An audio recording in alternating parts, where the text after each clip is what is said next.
Hello students, welcome to the fifth video of this playlist of this chapter Carbon and its Compounds। इससे पहले बहुत सारे videos में हमने देखा कि कार्बन क्या होता है, उसके कंपाउंड्स कौन से होते हैं, होमोलोगस सीरीज क्या होती है और कौन से टाइप के वो कंपाउंड्स बनाता है, एसिड, कीटोन्स, अल्कोहल्स और बहुत सारे कंपाउंड्स वो बनाता है। सैचुरेटेड, अनसैचुरेटेड कार्बन्स के कंपाउंड भी हमने देखे। We have seen that carbon makes a lot of compounds, right? अब वो बहुत सारे जो कंपाउंड्स बनाता है, उन कंपाउंड्स के कौन से केमिकल प्रॉपर्टीज हैं, क्या क्या केमिकल रिएक्शंस वो करते हैं, वो हमको इस वीडियो में देखना है। So we will see 4 chemical properties या chemical reactions of carbon compounds. There are many. Okay, तो चलो शुरू करते हैं। First of all we'll start with combustion. Okay, now combustion याद रखना, कंबशन मतलब जलना, burning. Okay, so combustion is burning. So can you burn carbon?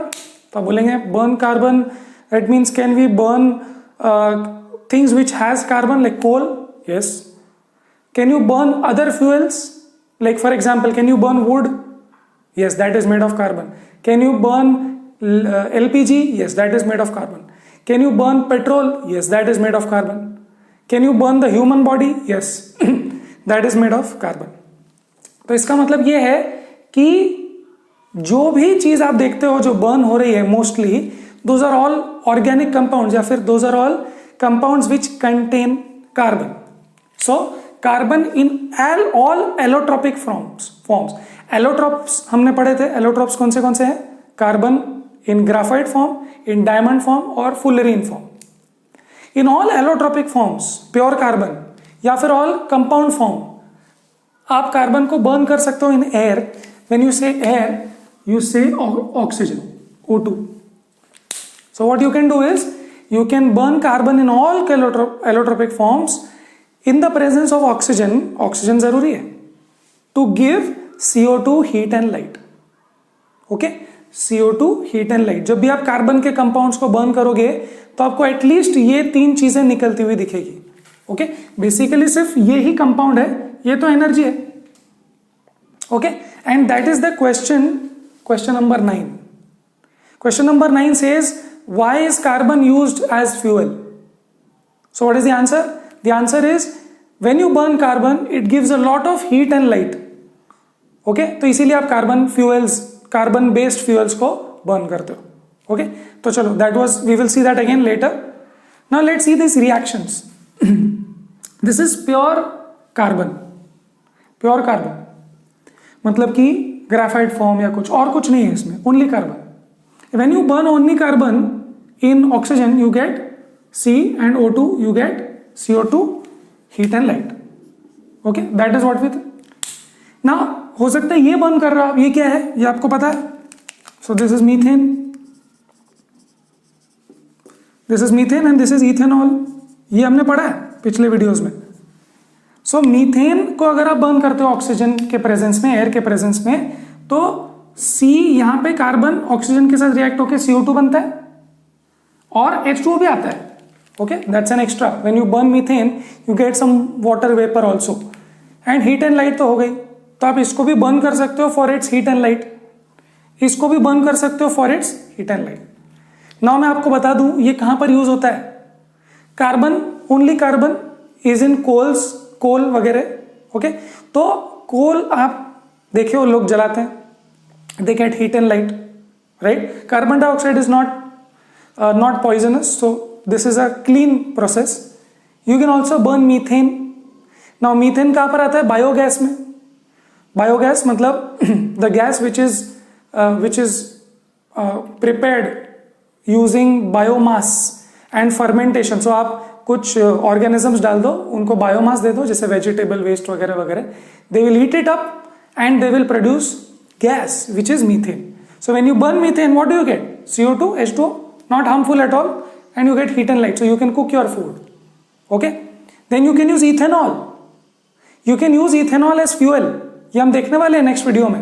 Ethanol को फ्यूल के रूप में यूज कर सकते हो आप। ओके, इथेनॉल मतलब अल्कोहल को आप बर्न करोगे तो भी यही मिलेगा, बिल्कुल क्लीन फ्लेम होगी। क्लीन फ्लेम मतलब बिल्कुल पॉल्यूटेंट्स नहीं आ रहे हैं यहाँ पे, हीट एंड लाइट आ रही है। क्लियर है? In fact there are other examples also, that is respiration. Respiration जब आप करते हो सो आपके अंदर में ग्लूकोज है. Okay, that's a carbon based compound. Glucose पता है आपको, ग्लूकोज क्या होता है? C6H12O6. When you burn this in oxygen, जब आप सांस ले रहे हो तो अंदर बर्न हो रहा है वो. ओके, बर्न हो रहा है, इसकी जरूरत है, अदरवाइज बर्न नहीं होगा वो. If you don't breathe this will not burn and it will not produce any energy. So जब आप इसको बर्न करते हो तो क्या मिलता है? CO2 H2O plus heat plus light. Okay, ये सब मिलता है. Okay, these equations are not balanced, so you can obviously balance them. These are not balanced. Okay, so glucose को भी आप ऑक्सीजन में बर्न करोगे तो आपको यही मिलता है ना. तो हम जो सांस लेते हैं उससे कोई पोल्यूटेंट्स निकलते क्या? नहीं, CO2 निकलता है और वाटर भी निकलता है. क्लियर है? So this is the scenario. Carbon based या कार्बन प्योर को अगर आप बर्न करते हो ऑक्सीजन में, then what do you get? You get CO2, sometimes H2O and heat and light. Heat and light is the reason why we burn it. For example, suppose आप रात में अंधेरा है, लाइट जा चुकी है, then you burn candle, उससे heat आती है, बट हीट नहीं चाहिए, लाइट चाहिए. ओके, कैंडल से कभी कभी आप उसके हीट से कुछ और भी यूज कर सकते हो, है ना. कुछ और चीजें उसकी प्रोसेस कर सकते हो, खाना वाना बनाना है आप चीजें, so you can burn these things. So basically carbon is used. Okay, oil, आप ऑयल लैंप लगाते हो तो ऑयल क्या है? Oil is also carbon based, है ना. तो किसी लिविंग चीज से ही आया है ऑयल. चलो, moving on. If you remember, there are 2 types of hydrocarbons. Hydrogen and carbon मिला के जो कंपाउंड्स बनते हैं उसके 2 टाइप्स है, एक सैचुरेटेड, एक अनसैचुरेटेड. सैचुरेटेड का मतलब सारे हाइड्रोजन फिल हो चुके हैं, ऑल सिंगल बॉन्ड्स. सो मैं आपको बता दूं, ऑल सिंगल बॉन्ड्स. ओके, यहां पर नॉट ऑल सिंगल बॉन्ड्स, मतलब कुछ डबल बॉन्ड्स हैं, कुछ सिंगल बॉन्ड्स हैं. समझ में आ रहा है? अब देखो, जब आप सैचुरेटेड कंपाउंड्स को बर्न करोगे तो मैं आपको बता देता हूं, ये जगह कर देते हैं, आपने लिख लिया होगा. यस, ओके, हाँ.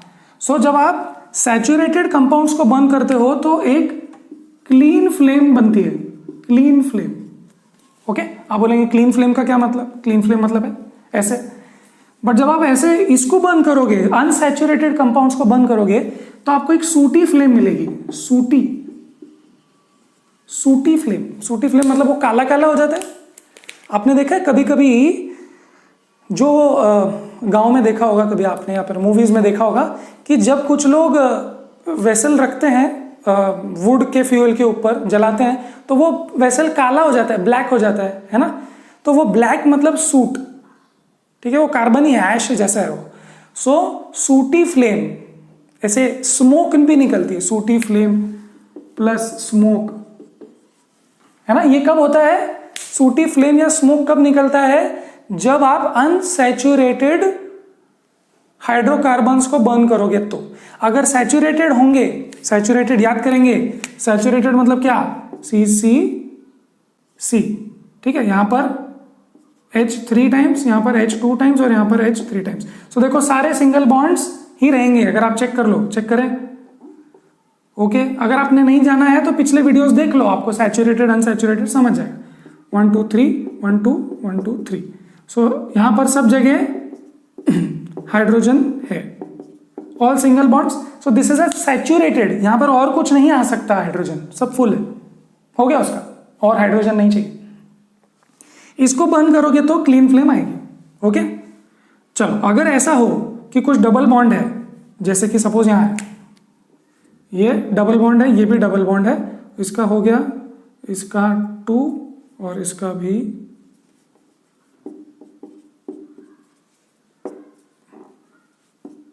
हाँ. सो अगर ऐसा है तो ये डबल बॉन्ड अगर है यहां पे तो ये अनसैचुरेटेड, यहां और हाइड्रोजन आ सकते हैं. ऐसे में this will burn with a सूटी फ्लेम और गिव स्मोक, ऐसा आता है. क्लियर? सो इससे पोल्यूशन वगैरह होगा, right. So it's not favourable. Asthma वगैरह का प्रॉब्लम आ सकता है, all those problem. So saturated. So जब भी आप फ्यूल यूज करना चाहोगे बर्निंग के लिए, then you will use methane, ethanol वगैरह वगैरह आप यूज करते हो. ठीक है, फॉर क्लीन फ्लेम। एलपीजी में क्या है, find out. LPG liquefied petroleum gas में क्या होता है, बायोगैस में क्या होता है, फाइंड आउट करो। और वो क्लीन फ्लेम क्यों देता है, मालूम करो। ठीक है, चलो मूविंग ऑन। आप सैचुरेटेड लेंगे तो क्लीन फ्लेम आएगा, ओके, मान लिया। बट उसके लिए सबसे इंपॉर्टेंट कंडीशन ये है कि यू गिव सफिशिएंट ऑक्सीजन। अगर आप सफिशिएंट ऑक्सीजन नहीं दोगे तो वो बर्न कंप्लीट होगा ही नहीं, और अगर कंप्लीट बर्न नहीं होगा तो वो सूटी फ्लेम और स्मोक देगा। So first of all you have to choose saturated and then it will give clean flame if you give enough oxygen. See, oxygen चाहिए ना बर्न करने के लिए, so sufficient oxygen should be supplied. अगर आपने sufficient नहीं दिया तो ये भी कंप्लीटली बर्न नहीं होगा, ये भी सूटी फ्लेम और स्मोक देगा। क्लियर? और ये तो वैसे भी देगा ही। ओके, सो इसीलिए आपने देखा होगा, कुछ एग्जांपल्स देखो, जो रोस्टेड कॉर्न होता है, ठीक है ना, जो लोग बारिश वगैरह में खाते हैं, घर पे भी बना सकते हो आप। तो वो कॉर्न का पूरा ले लो, जो कॉर्न का पूरा एक क्रॉप जैसा होता है ना, वो पूरा होता है, उसको निकालो ना, पूरा वो चीज़ हैंडल के साथ उसको आप देखते हो ना, कोल पे जलाते हैं लोग, बाहर बेचते हैं। तो वो चीज़ जब वो कोल पे जलाते हैं, then do you see that वो बार बार हवा करते हैं या फिर ऐसे ऐसे कुछ तो चलाते हैं पंखा। Why? Because they want more and more air to come in. जितना ज्यादा सफिशिएंट ऑक्सीजन होगा उतना क्लीन फ्लेम भी होगा, है ना, जो बना रहा है उसको तकलीफ नहीं, आपको भी तकलीफ नहीं होगी। और दूसरी बात, नो फ्यूएल वेस्टेज। मतलब अगर आपने ऑक्सीजन दिया सफिशिएंट तो फ्यूएल वेस्ट भी नहीं होगा।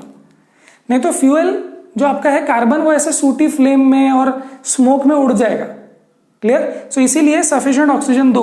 अगर आप देखते हो ना, वो कुकिंग वेसल्स बिकम ब्लैक, वो कब होता है, जब सफिशिएंट ऑक्सीजन नहीं मिलता है ना, कुकिंग वेसल्स। तो आपने देखा होगा कि गांव के कुछ मूवीज में, आप गांव के होंगे या आपने खुद कहीं पे देखा होगा ना, जो लोग लकड़ी पे खाना बनाते हैं, तो वो लोग क्या करते हैं, वो एक पाइप रहता है, उससे हवा करते हैं उसको, बिकॉज, और इधर उधर इनलेट्स भी होते हैं हवा आने जाने के लिए, बिकॉज यू वांट कि ऑक्सीजन आता जाता रहे। सी, गांव के लोगों को भी ये कंसेप्ट पता है कि फ्यूल वेस्ट नहीं करना है, so you should have more and more oxygen coming in. Okay, तभी फ्यूल भी अच्छे बर्न होगा और घर के अंदर स्मोक हो जाएगा ना, नहीं तो घर के अंदर ही खाना बना रहे। खैर, अभी तो आप मीथेन वगैरह यूज करते हो, एलपीजी में जो होता है वो यूज करते हो, सो एनीवे फ्लेम क्लीन ही होता है, सो नो प्रॉब्लम। और देखा होगा आपने, वो जो आपका कुकर, जो स्टोव होता है, उसके नीचे इधर उधर सब वो खुला है ना, तो ऑक्सीजन आता है। ठीक है, सो सफिशिएंटली बर्न होता है वो। Then there are some things which are more to know. आपकी बुक में जो डू यू नो और मोर टू नो के कॉलम में दिया है, तो उसको भी डिस्कस कर लेते हैं। किस फ्यूल को बर्न करने पे फ्लेम आएगी और किसको नहीं आती फ्लेम। तो देखो, फ्लेम मतलब क्या, जैसे कुकिंग स्टोव पे फ्लेम आती है ना, देखो फ्लेम देखते हो, फ्लेम बढ़ा दो। सो फ्लेम कब आती है, फ्लेम व्हेन गैस फ्यूल जब गैस वाला होता है, गैशियस होता है, जैसे मीथेन वगैरह गैशियस होता है, तब वो फ्लेम के साथ बर्न होता है। बट कभी कभी ऐसा भी होता है व्हेन गैस फ्यूल और वोलाटाइल लिक्विड या सॉलिड। तो कभी कभी जैसे आप कैंडल बर्न करते हो, तो कैंडल तो गैस नहीं है, वो फ्यूल, तो उसमें फ्लेम कैसे आई, उसके अंदर जो फ्यूल है वो पहले मेल्ट होता है, और वो मेल्ट होने के बाद आपके वो उसमें आता है, विक में, है ना, वो जो क्या बोलते हैं, धागा, थ्रेड में। तो मेल्ट होने के बाद वैक्स उसमें आता है, और फिर वो वोलेटाइल होता है। वोलेटाइल मतलब इवेपोरेट या गैशियस फॉर्म में कन्वर्ट होता है, फिर फ्लेम आती है। ओके, सो फ्लेम कब आएगी, जब वो वोलेटाइल होगा या गैशियस होगा, तब वो फ्लेम आएगी। और फ्लेम कब नहीं होगी, जब सॉलिड होगा फ्यूल। तो आप देखते हो ना, कभी कभी कोल भी फ्लेम के साथ बर्न होता है। कब, जब उसके वोलेटाइल सब्सटेंसेस जब इवेपोरेट होने लग जाते हैं, तब वो फ्लेम के साथ बर्न होना स्टार्ट हो जाता है। बट जनरली कोल, आपने देखा होगा, कोल ऐसे रेड हो जाता है। कोल को बर्न होते हुए देखो तो ऐसा रेड हो जाता है, उसकी फ्लेम नहीं दिखती ज्यादा। Very rarely you see flame in coal. अगर आपने उसको देखा कि फ्लेम है, तो इसका कब होगा ऐसा कि वोलेटाइल जो उसके अंदर कंपाउंड्स होंगे वो ऐसे गैसेस कन्वर्ट हो जाएंगे और फिर फ्लेम आएगी। एंड एनीवे अलग अलग गैसेस अलग अलग कलर में बर्न होते हैं, वो भी आपकी बुक में दिया हुआ है। So if you see one type of colour of flame, that means it is another gas और different types of gases. Okay, anyway next is, ऐसे कार्बन फ्यूल्स को हमने फॉसिल फ्यूल्स क्यों बोला है, फॉसिल क्यों बोला है? तो फॉसिल्स आप याद करो, अगर आपने ज्योग्राफी में पढ़ा है तो फॉसिल्स का मतलब जो चीज बहुत जमीन के अंदर पत्थरों के बीच में, मिट्टी के बीच में कंप्रेस्ड होके वहीं पर है, फॉसिल्स बन चुके हैं उसके। ओके, सो ये फ्यूल्स क्या ऐसे पत्थरों के बीच में, मिट्टी के बीच में कंप्रेस होके पड़े हुए हैं जमीन के अंदर? यस। सो कैसे होता है देखो, फॉसिल फ्यूल्स कौन से हैं? जैसे फॉर एग्जांपल कोल। ओके, तो कोल बोल सकते हो आप, है ना, कोल हो सकता है। और क्या हो सकता है? नेचुरल गैस या फिर ऑयल, है ना, ऑयल एंड नेचुरल गैस। आपने देखा होगा किसी कंट्री के पास बहुत oil and natural gas reserves है। कैसे? तो उसके पास जो सी कोस्ट है या जो सी बेड है, तो वो सी के बेड में अगर आप खोदते हो तो अंदर आपको ऑयल मिलता है, ऑयल और नेचुरल गैस के सप्लाईज मिलते हैं। कब होता है ऐसा? जब बहुत सालों तक, हजारों लाखों सालों तक वो जो सी के क्रीचर्स होते हैं, जैसे कि कुछ प्लांट्स होते हैं, कुछ एनिमल्स होते हैं, वो अंदर मिट्टी के अंदर कंप्रेस होने लगते हैं, अंदर जाते हैं, उसके अंदर मिट्टी की मिट्टी और आ जाती है, and then they compress high temperature, high pressure में those lives which were dead later, तो वो bodies got converted to these fuels, है ना। हम भी तो कार्बन के बने और ये फ्यूल्स भी किसके बने? कार्बन के ही बने। क्लियर है? सो इसका मतलब ये फॉसिल फ्यूल्स हैं। कोल कैसे बनता है? कोल ट्रीज, एनिमल्स जो लैंड पे होते हैं, वो अर्थक्वेक, वोल्केनो की वजह से ऐसे कंप्रेस हो जाते हैं, जमीन के अंदर चले आते हैं, फिर रॉक फॉर्मेशन होता है। It takes lot of years, lakhs and lakhs of years लग जाते हैं ये सब प्रोसेस होने में। इसलिए इनको बोलते हैं fossil fuels, because they are found inside the layers of the earth. Okay, और बहुत साल लगते हैं। And I hope you understand that क्योंकि इनको बहुत साल लगते हैं और हम लोग बहुत फटाफट यूज कर रहे हैं, हमको कुछ सालों के बाद ये मिलेंगे ही नहीं, खत्म हो जाएंगे। Then it will take lakhs and lakhs of years for them to form again, right. So these are like, ये रिप्लेनिशेबल नहीं है, ये खत्म हो जाएंगे, रिप्लेनिश होने को बहुत टाइम लग जाएगा। Okay, so this was one reaction. अब मैं ये हटा देता हूं और दूसरे स्लाइड में हम लोग मिलेंगे with the rest of the reactions. Okay, चलो, right. So let's start with these. Before we start with these, but we should solve a few questions जो हमने पिछले स्लाइड से रिलेटेड करने चाहिए थे, तो let's do them. Okay, exercise question 3 था कि while cooking, if the bottom of the vessel is getting blackened on the outside, black, it means that अगर वो काला हो गया, बाहर से वेसल काला हो गया, इसका मतलब क्या है कि फ्यूल बर्न नहीं हो रहा है बराबर, है ना, ऑक्सीजन का सप्लाई कम है और वहां पर जो इनलेट्स होते हैं, हवा के इनलेट्स, वो ब्लॉक हो गए, वो पोर्स ब्लॉक हो गए। So the answer is fuel is not burning completely, food is not cooked completely, नहीं, फूड कुक हो जाता है थोड़ी देर के बाद। फ्यूल इज वेट, नहीं, ऐसा कुछ नहीं। And fuel is burning completely? No, it's not burning completely. Okay, so that was question exercise number 3. उसके बाद 9th करते हैं, जो हमने देखा था, why are carbon and its compounds used as fuels? Because they give heat and light, a lot of heat and light. उसको high calorific value बोलते हैं when they burn in the presence of oxygen, इसलिए वो use करते हैं। So that was question number 3 and 9. ठीक है, चलो अब बढ़ते हैं आगे 2 रिएक्शंस पे, जो कि है ऑक्सीडेशन और एडिशन। ओके, इसके बाद एक और सब्स्टिट्यूशन भी आएगा। चलो पहले इनको देखते हैं। ऑक्सीडेशन रिएक्शन का मतलब ही है addition of oxygen to a compound. अब देखो यहां पर to a compound, to a material, जो भी बोलो, तो इसमें 2 एग्जांपल्स आते हैं जो हम लोग करते हैं। वो एक है ऑक्सीडेशन में, एक है कंबशन, जो हमने देखा। सी, कंबशन इज ऑक्सीडेशन रिएक्शन। कैसे? आपके पास कार्बन है, आप ऑक्सीजन ऐड कर रहे हो कार्बन में। देखो कार्बन अकेला था, अब उसमें ऑक्सीजन ऐड हो गया, तो कार्बन का ऑक्सीडेशन हो गया। क्लियर है? So this is oxidation of something, तो कंबशन में ऑक्सीडेशन हो जाता है। Okay, so this is one example. Then this is a very famous example, alcohol to carboxylic acids. ध्यान से, अल्कोहल में क्या होता है, alcohol is a functional group जिसमें OH ग्रुप होता है, और आप इसको कन्वर्ट करते हो कार्बोक्सिलिक एसिड।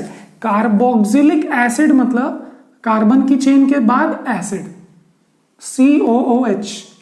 ओके, तो ये है, देखो दो कार्बन के साथ, इसका नाम क्या है, इथेन, और ये अल्कोहल इसलिए इथेनॉल। ये क्या है, दो कार्बन इसलिए इथेन, और ये एसिड है इसलिए ओइक एसिड, तो ये है इथेनोइक एसिड। इसको आप एसिटिक एसिड भी बोल सकते हो। ओके, सो चलो अब आगे बढ़ते हैं कि देखते हैं कि अल्कोहल टू कार्बोक्सिलिक एसिड कैसे हुआ। सो आपने क्या किया, इसको रिएक्शन किया in presence of either this और दिस। देखो, अल्कलाइन KMnO4 प्लस हीट, अगर आपने इसको दिया then you get ethanoic acid, और एसिडिफाइड K2CR2O7 प्लस हीट दिया तो भी बन जाएगा वो। अब ये जो दो चीजें हैं इनको हम बोलते हैं कैटलिस्ट्स। सो ये है catalysts. Now what is a catalyst? Catalyst का मतलब होता है जो रिएक्शन को फास्ट कर दे। कैटलिस्ट का काम करना मतलब to enhance the speed of the reaction, to enhance the speed of the reaction, मतलब रिएक्शन की स्पीड बढ़ जाती है। ऐसे यहां से यहां जाने में कभी कभी रिएक्शन होते ही नहीं। सो अपनी बॉडी में भी बहुत एंजाइम्स होते हैं, एंजाइम्स आर कैटलिस्ट्स, जो रिएक्शन को फास्ट करने में काम करते हैं। ठीक है, तो बस आपको याद रखना है कि ये कैटलिस्ट का काम कर रहे हैं, और बिकॉज दे आर ऑक्सीडाइजिंग, देखो क्या कर रहे हैं, ये ऑक्सीडाइज कर रहे हैं। यहां पर कितने ऑक्सीजन थे, एक ऑक्सीजन। यहां पर कितने ऑक्सीजन है, यहां पर कितने ऑक्सीजन, दो ऑक्सीजन है ना। तो क्योंकि ये ऑक्सीजन ऐड हो गया, ऑक्सीडाइज हो गया, किन वजह से, इनकी वजह से, तो आप इनको बोलोगे ऑक्सीडाइजिंग एजेंट्स, ऑक्सीडाइजिंग एजेंट्स बोलोगे। क्यों? क्योंकि इन लोगों की वजह से ये ऑक्सीडाइज हो गया। ठीक है, ऑक्सीडाइजिंग एजेंट, एजेंट मतलब जो काम करता है आपका।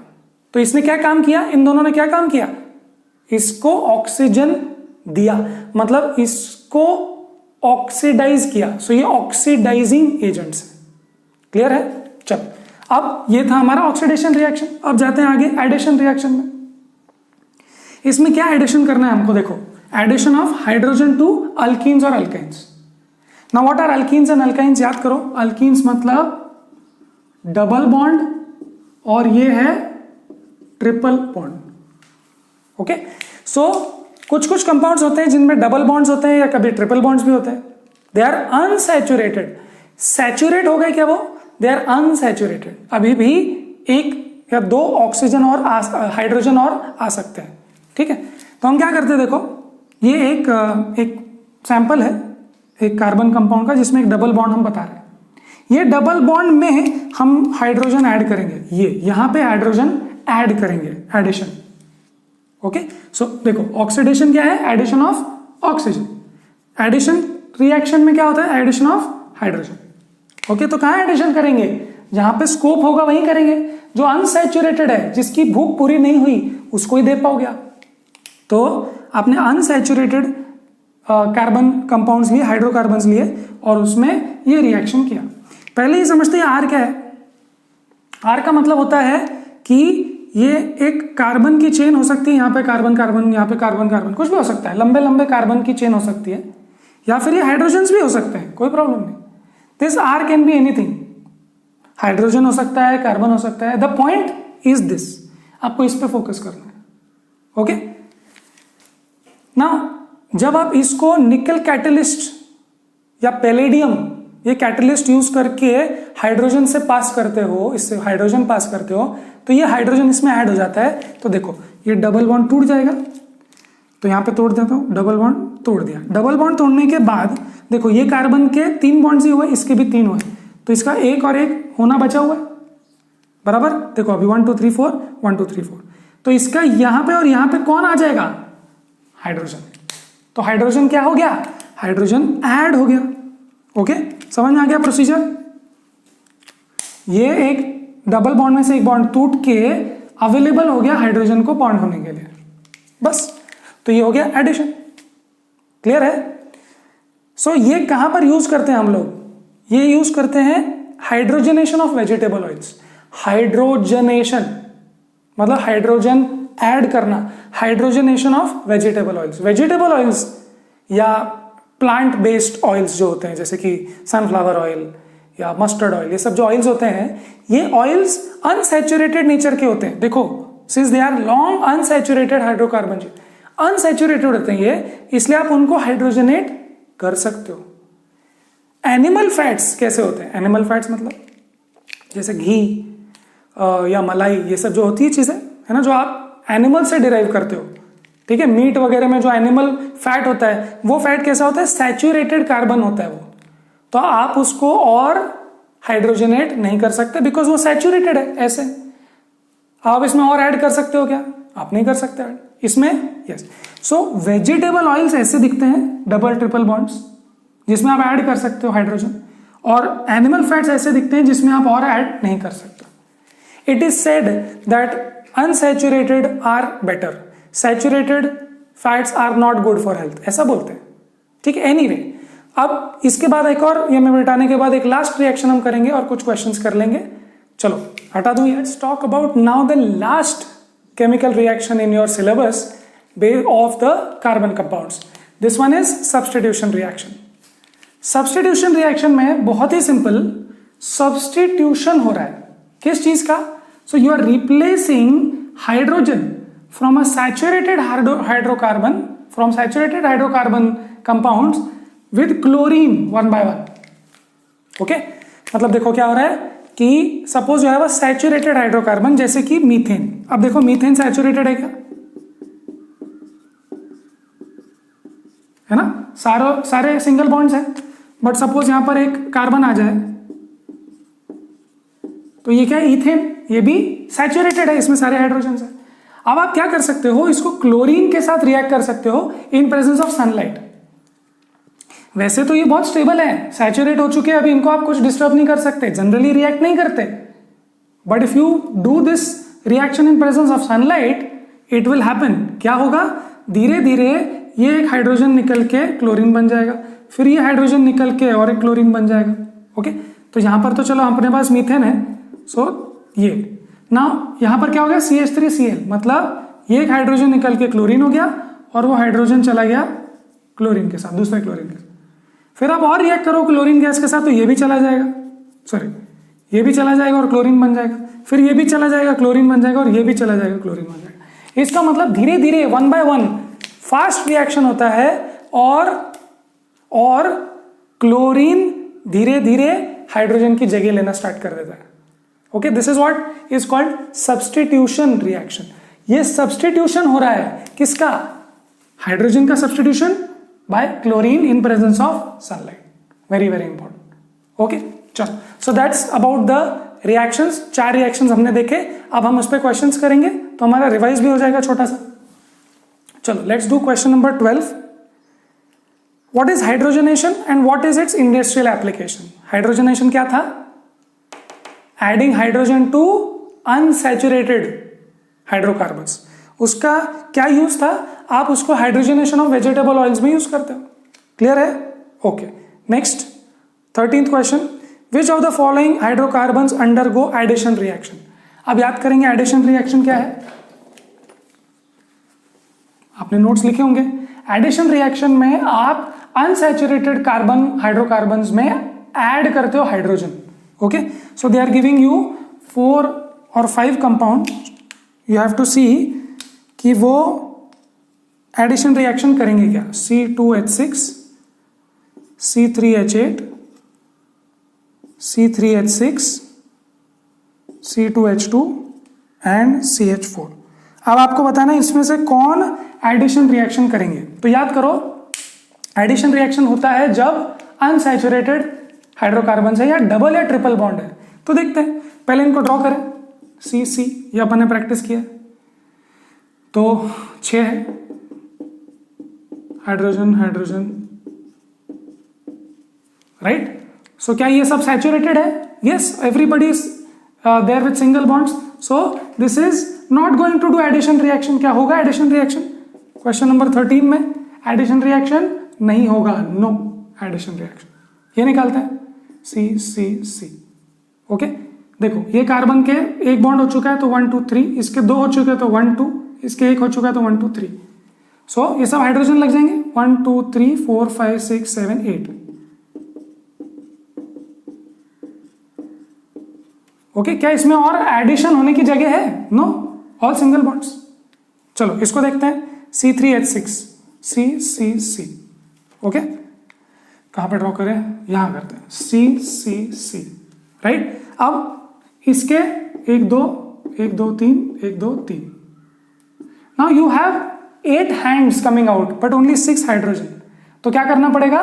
कम हाइड्रोजन है तो आपको किसी 2 को ऐसे डबल बॉन्ड करवाना पड़ेगा, है ना। इनके 2 हाइड्रोजन कम है, सो 1 2 3 4 5 6, ओके। डबल बॉन्ड करना पड़ा ना, हाइड्रोजन कम है तो, क्लियर। सो क्या मुझे बताएंगे आप कि इसमें एडिशन हो सकता है क्या? एडिशन रिएक्शन, हाइड्रोजनेशन हो सकता है क्या? हो सकता है, यस। सो इसमें हाइड्रोजनेशन हो सकता है बिकॉज ये अनसैचुरेटेड है। हाइड्रोजनेशन, एडिशन, देखो एडिशन मतलब और खा सकते हो क्या? तो आप बोलेंगे भाई इनका पेट तो भरा हुआ है, ये क्या खाएंगे? इसका पेट नहीं भरा, ये खाएगा, सही। चलो इसको ड्रॉ करें सी सी, 2 ही हाइड्रोजन है, एक इसको एक इसको, ओके। अब बताओ कार्बन की वैलेंसी सेटिस्फाई हुई क्या? इसके 2 ही बॉन्ड्स हुए हैं, इसके भी 2 ही बॉन्ड्स हुए हैं, कार्बन का सेटिस्फाई नहीं हुआ, 2 बॉन्ड्स बचे हैं, तो ये 2 बॉन्ड्स इसी के साथ कर लेते हैं। देखो ये कार्बन के 1 2 3 4, ये कार्बन के 1 2 3 4 हो गए। क्या ये एडिशन रिएक्शन करेगा? यस, डेफिनेटली करेगा, क्लियर है। और मीथेन करेगा क्या? देखो मीथेन ये सब्स्टिट्यूशन है, एडिशन रिएक्शन बताओ। CH4 ये करेगा और एडिशन हाइड्रोजन का नहीं, सो नहीं। So how many will do it? ये नहीं करेगा, ये नहीं करेगा, ये yes yes and no, clear. So this was question number 30, 12 भी हो गया, 13 भी हो गया, क्लियर है, सिंपल था। चलो आगे बढ़े। Give a test that can be used to differentiate chemically between butter and cooking oil, okay. So butter and cooking oil में फर्क क्या है? Butter is animal based fat, okay. चलो ये हटा दूं, right. Question number 14, so butter is animal fat, और animal fat क्या होता है? सैचुरेटेड।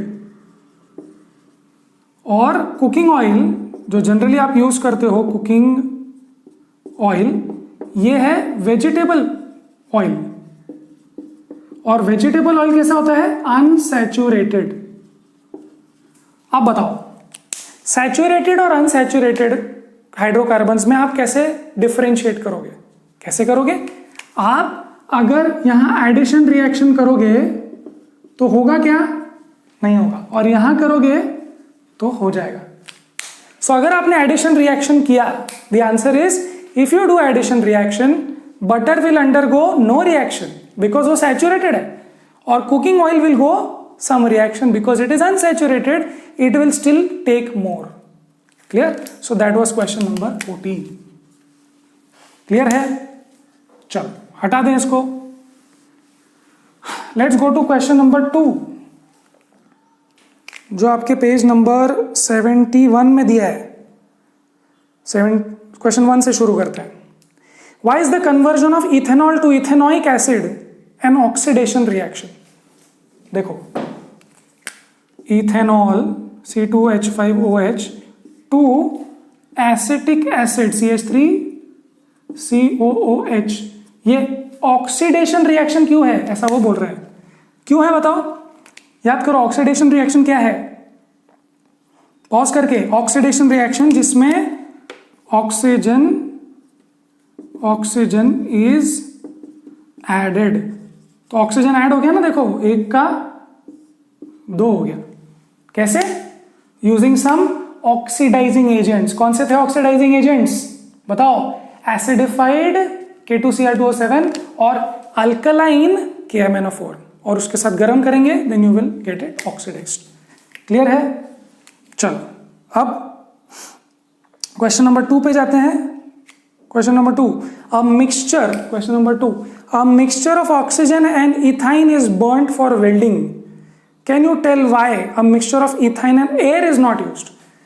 दे आर सेइंग कि इथाइन प्लस ऑक्सीजन यूज करते हैं, पर इथाइन प्लस एयर क्यों नहीं यूज करते? Okay, this is used, this is not used, why? So the reason is, सबसे पहले तो इथाइन क्या है देखते हैं।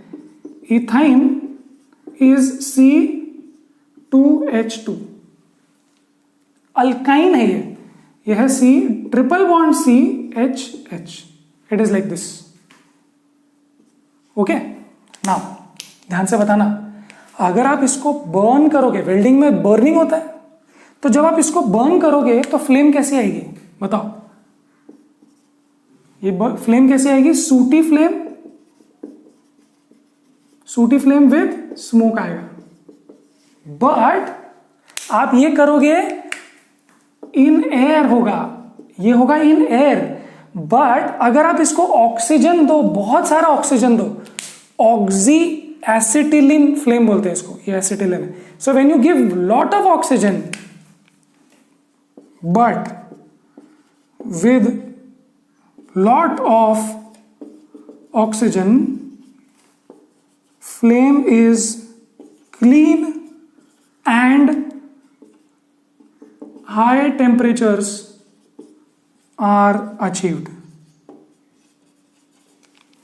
Okay, so that is why you use oxygen to burn, pure oxygen to burn, not air. क्योंकि air में और भी चीजें हैं, तो ऑक्सीजन की मात्रा कम है, 20% ही है, 21% ही है। If you use pure oxygen और may be higher percentage of oxygen, then you will get a cleaner flame and high temperature. Welding करना है आपको, you have to almost melt the metal, तो आपको बहुत 2-3 हजार डिग्री सेल्सियस का temperature चाहिए। क्लियर है? Okay, so that's all for this part. हमने सारे क्वेश्चंस कर लिए। अब नेक्स्ट वीडियो में हम लोग बात करेंगे 2 स्पेशल कंपाउंड्स की, इथेनॉल और इथेनोइक एसिड की, और उनके कुछ रिएक्शंस की। ओके, तो तब तक पढ़ाई करते रहें and we will see you in the next video.